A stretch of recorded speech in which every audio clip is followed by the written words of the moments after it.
My fellow Americans, 4 years ago, we launched a great national effort to rebuild our country, to renew its spirit, and to restore the allegiance of this government to its citizens. In short, we embarked on a mission to make America great again for all Americans. As I conclude my term as the 45th President of the United States, I stand before you truly proud of what we have achieved together. We did what we came here to do, and so much more. This week, we inaugurate a new administration and pray for its success in keeping America safe and prosperous. We extend our best wishes, and we also want them to have luck, a very important word. I'd like to begin by thanking just a few of the amazing people who made our remarkable journey possible. First, let me express my overwhelming gratitude for the love and support of our spectacular First Lady, Melania. Let me also share my deepest appreciation to my daughter, Ivanka, my son-in-law, Jared, and to Barron, Don, Eric, Tiffany, and Lara. You fill my world with light and with joy. I also want to thank Vice President Mike Pence, his wonderful wife, Karen, and the entire Pence family. Thank you as well to my Chief of Staff, Mark Meadows, the dedicated members of the White House staff, and the Cabinet, and all of the incredible people across our administration who poured out their heart and soul to fight for America.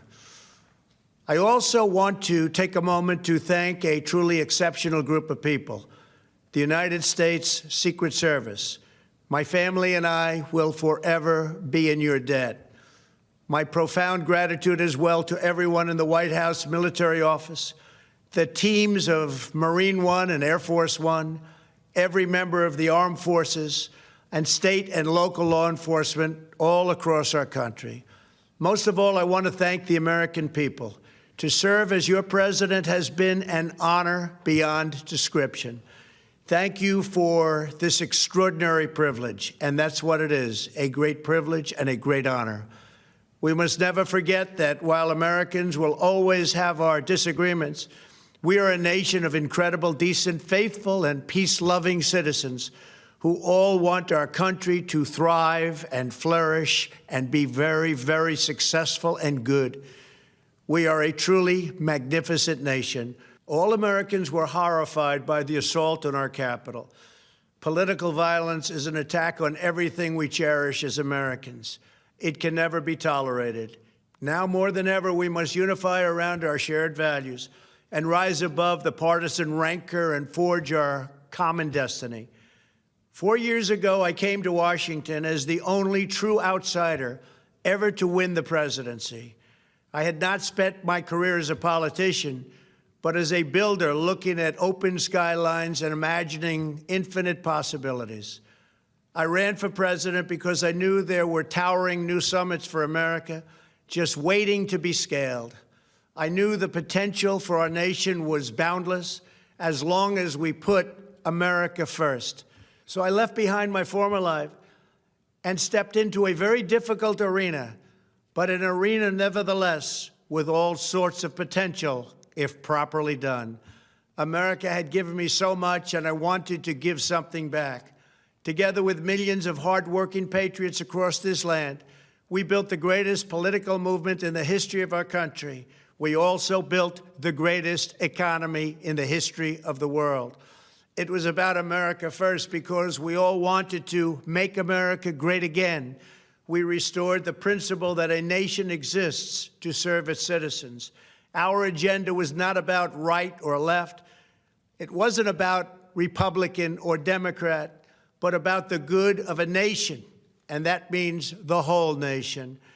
With the support and prayers of the American people, we achieved more than anyone thought possible. Nobody thought we could even come close. We passed the largest package of tax cuts and reforms in American history. We slashed more job-killing regulations than any administration had ever done before. We fixed our broken trade deals, withdrew from the horrible Trans-Pacific Partnership and the impossible Paris Climate Accord, renegotiated the one-sided South Korea deal, and we replaced NAFTA with the groundbreaking USMCA. That's Mexico and Canada, a deal that's worked out very, very well. Also, and very importantly, we imposed historic and monumental tariffs on China, made a great new deal with China.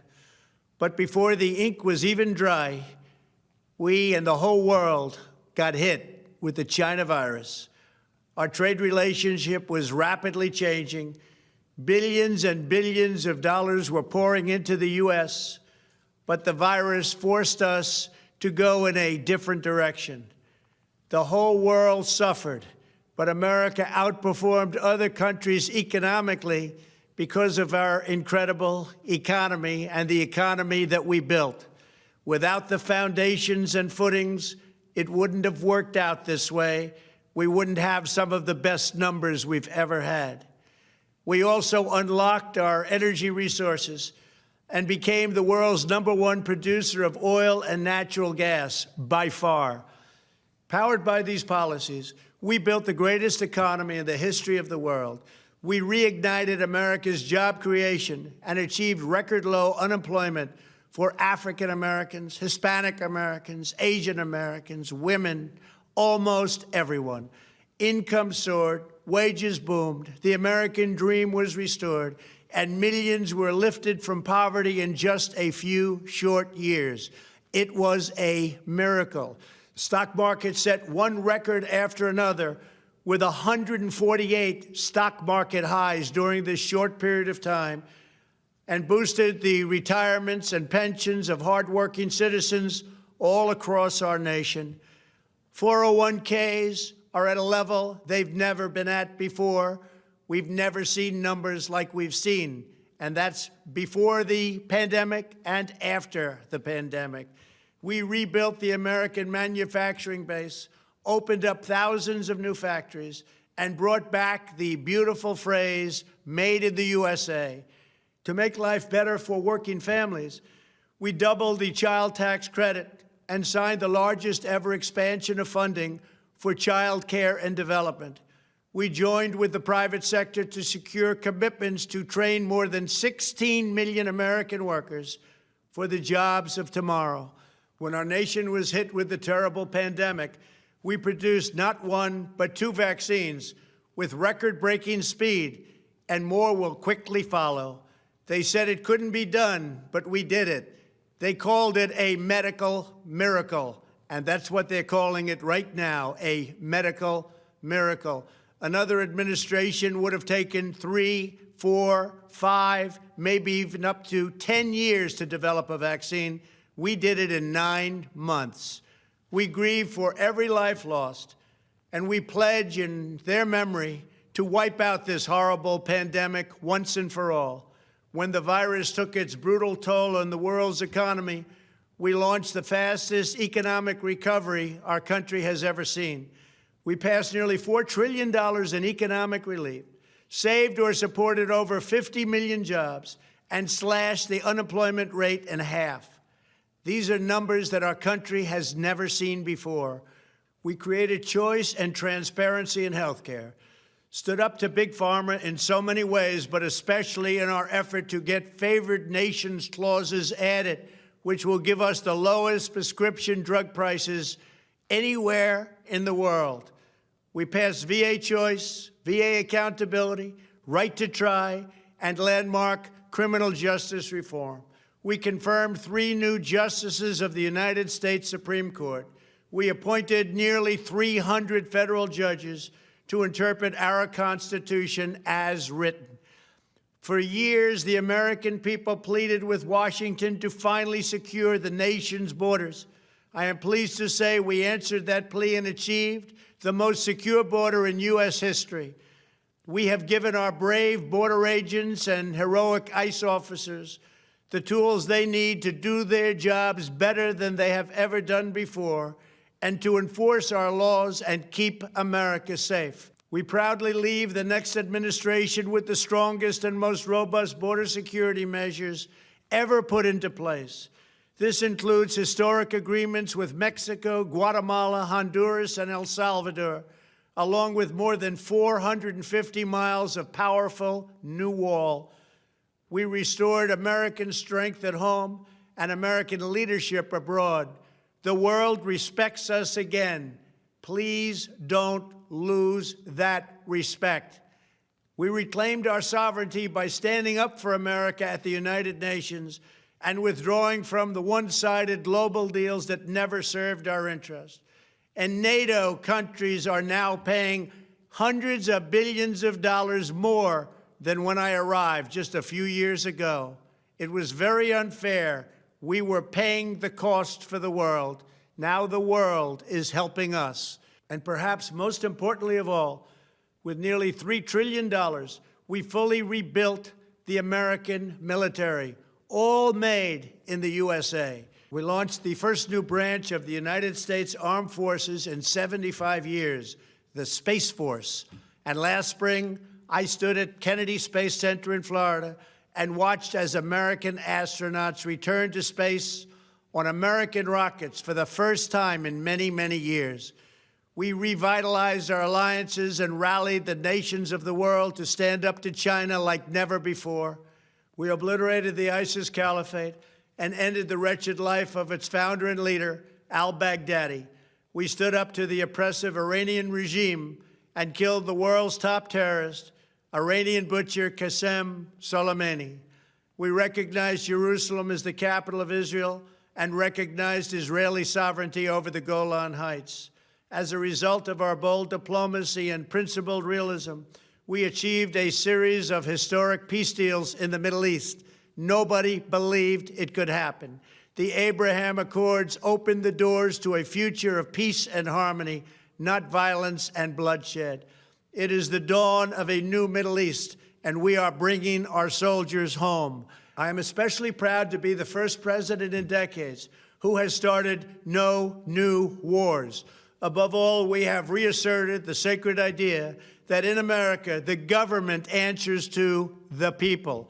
Our guiding light, our North Star, our unwavering conviction has been that we are here to serve the noble, everyday citizens of America.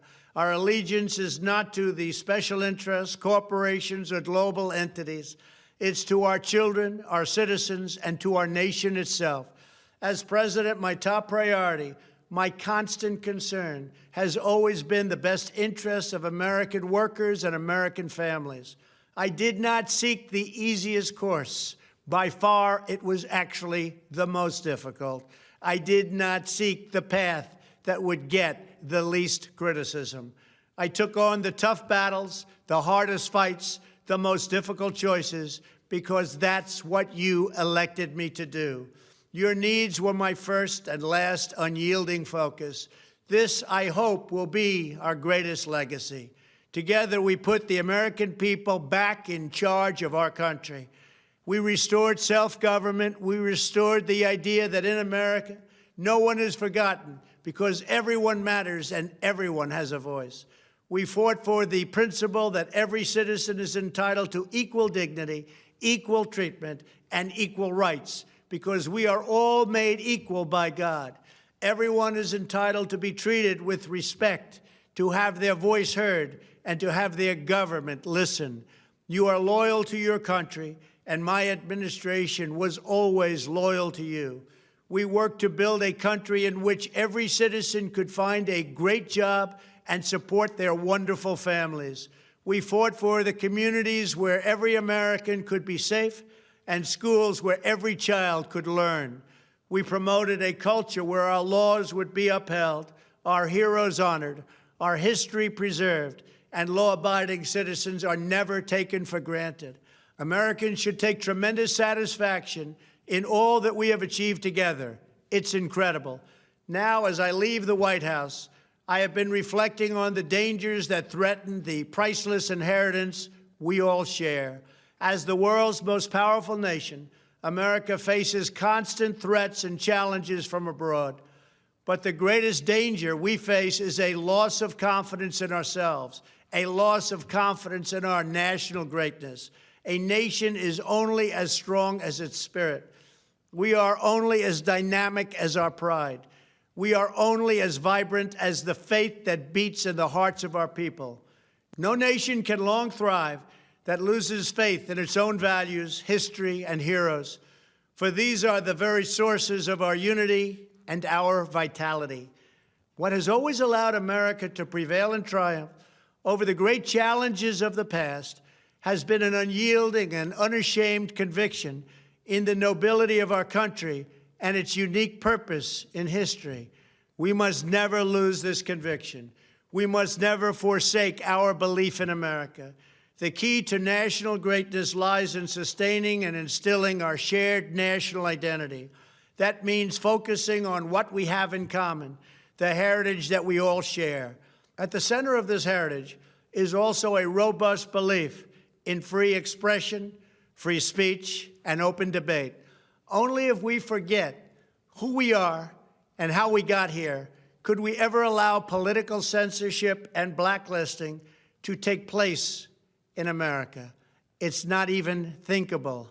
Shutting down free and open debate violates our core values and most enduring traditions. In America, we don't insist on absolute conformity or enforce rigid orthodoxies and punitive speech codes. We just don't do that. America is not a timid nation of tame souls who need to be sheltered and protected from those with whom we disagree. That's not who we are. It will never be who we are. For nearly 250 years, in the face of every challenge, Americans have always summoned our unmatched courage, confidence, and fierce independence. These are the miraculous traits that once led millions of everyday citizens to set out across a wild continent and carve out a new life in the Great West. It was the same profound love of our God-given freedom that willed our soldiers into battle and our astronauts into space. As I think back on the past 4 years, one image rises in my mind above all others. Whenever I traveled all along the motorcade route, there were thousands and thousands of people. They came out with their families so that they could stand as we passed and proudly wave our great American flag. It never failed to deeply move me. I knew that they did not just come out to show their support of me. They came out to show me their support and love for our country. This is a republic of proud citizens who are united by our common conviction that America is the greatest nation in all of history. We are and must always be a land of hope, of light, and of glory to all the world. This is the precious inheritance that we must safeguard at every single turn. For the past 4 years, I have worked to do just that. From a great hall of Muslim leaders in Riyadh to a great square of Polish people in Warsaw, from the floor of the Korean Assembly to the podium at the United Nations General Assembly, and from the Forbidden City in Beijing to the shadow of Mount Rushmore, I fought for you, I fought for your family, I fought for our country. Above all, I fought for America and all it stands for, and that is safe, strong, proud, and free. Now, as I prepare to hand power over to a new administration at noon on Wednesday, I want you to know that the movement we started is only just beginning. There's never been anything like it. The belief that a nation must serve its citizens will not dwindle, but instead only grow stronger by the day. As long as the American people hold in their hearts deep and devoted love of country, then there is nothing that this nation cannot achieve. Our communities will flourish, our people will be prosperous, our traditions will be cherished, our faith will be strong, and our future will be brighter than ever before. I go from this majestic place with a loyal and joyful heart, an optimistic spirit, and a supreme confidence that for our country and for our children, the best is yet to come. Thank you and farewell. God bless you. God bless the United States of America.